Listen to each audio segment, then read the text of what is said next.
எல்லாருக்கும் வணக்கம். நான் டாக்டர் ஹரேஷ் மார்னா, கேஜி ஹாஸ்பிட்டல்ல புற்றுநோய் அறுவை சிகிச்சை நிபுணரா இருக்கேன். இன்னைக்கு நம்ம கேன்சர் பத்தி பேசப் போறோம். ஸோ எங்க கேன்சர் எங்கெங்க வரலான்னா, உடம்புல எந்த உறுப்புலேருந்து வேணாலும் வரலாம். ஸோ கேன்சருக்கு உண்டான ஒரு மாற்றங்கள் இப்ப ரீசென்ட்டா பார்த்துட்ருக்கோம். முன்னாடி எல்லாமே கேன்சர்னாலே வயசானவங்களுக்கு தான் வருது. 60 வயசு, 80 வயசு வரவங்களுக்கு கண்டிப்பா கேன்சர் வரக்கு வாய்ப்பு அதிகம்னு நம்ம நினைச்சுட்டு இருக்கோம். ஆனா லாஸ்ட் 10 இயர்ஸா ட்ரெண்டே மாறிட்டு இருக்குது. நெறைய கேன்சர் யங்கர் ஏஜ்லயே வருது. என்னென்ன விதமான கேன்சர் யங்கர் ஏஜ்ல நாங்க ரிப்பீட்டடா பார்க்குறோம்னா, நம்பர் 1 பிரஸ்ட் கேன்சர். முந்தியெல்லாம் 50, 60 வயசு தான். இப்போ கூட வெஸ்டர்ன் பாப்புலேஷன்லலாம் ஓல்டர் ஏஜ் குரூப்ல தான் வரும். பட் இந்தியால 20 இயர் ஓல்டு 30 வயசு, 40 வயசுல காமனா பிரஸ்ட் கேன்சர் வருது. மார்புல கட்டியோ, நிப்பிள்ல இருந்து ரத்தம் வருதோ, இல்ல அக்கிள்ல கட்டி இருந்துச்சுன்னா, கண்டிப்பா அது பிரஸ்ட் கேன்சரா இருக்கறதுக்கு வாய்ப்பு இருக்கு. கண்டிப்பா செக் பண்ணிக்கணும்.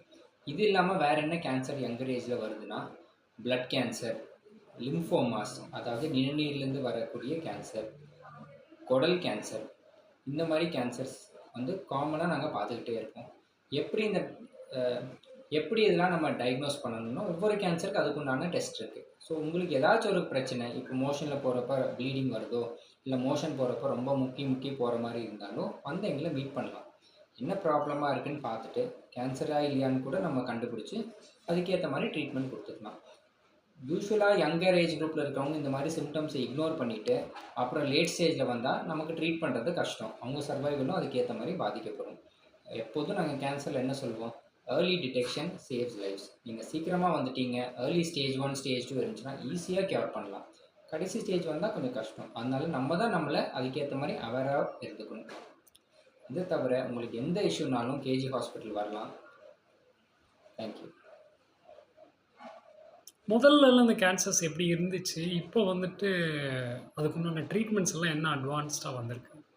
ட்ரீட்மெண்ட் வைஸ் அட்வான்ஸ்மெண்ட் பார்த்தோம்னா, இப்போ சர்ஜரி பொறுத்த வரைக்குமே நிறைய அட்வான்ஸ்டு சர்ஜிக்கல் டெக்னிக்ஸ் இருக்குது. முந்தி எல்லாமே ஓப்பன் சர்ஜரிஸ்ன்னு சொல்லுவோம். இப்போ லேப்ரோஸ்கோபிக் சர்ஜரிஸ், நுரையீரல் கூட வேட்ஸ்ன்னு சொல்லுவோம்.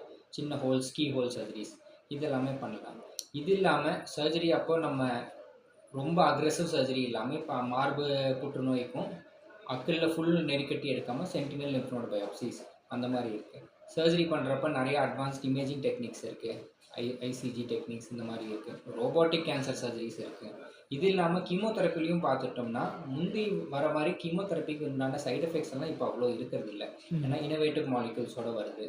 ரேடியேஷன் தெரப்பிலையும் ரொம்ப அட்வான்ஸ்மெண்ட் வந்து, முந்தியெல்லாம் ரேடியேஷன் பண்ணால் நிறையா சைடு எஃபெக்ட்ஸ் வரும். ஸ்கின்ல புண்ணாகிறது இந்த மாதிரிலாம் வரும். பட் இப்போல்லாம் ரொம்ப மினிமல் சைடு எஃபெக்ட்ஸ்.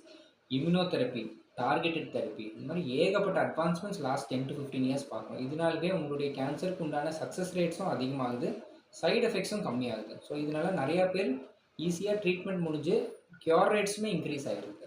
அதனால நீங்கள் கேன்சர்னு நினச்சிட்டு பயந்துட்டு ட்ரீட்மெண்ட் எடுக்காமல் இருந்துடக்கூடாது. ட்ரீட்மெண்ட் எல்லாத்துக்குமே இருக்குது. ஏன்னா நீங்கள் ஏர்லி ஸ்டேஜ் வந்தீங்கன்னா கண்டிப்பாக கியூர் பண்ணலாம். அதை மட்டும் நீங்கள் மறந்துடக்கூடாது.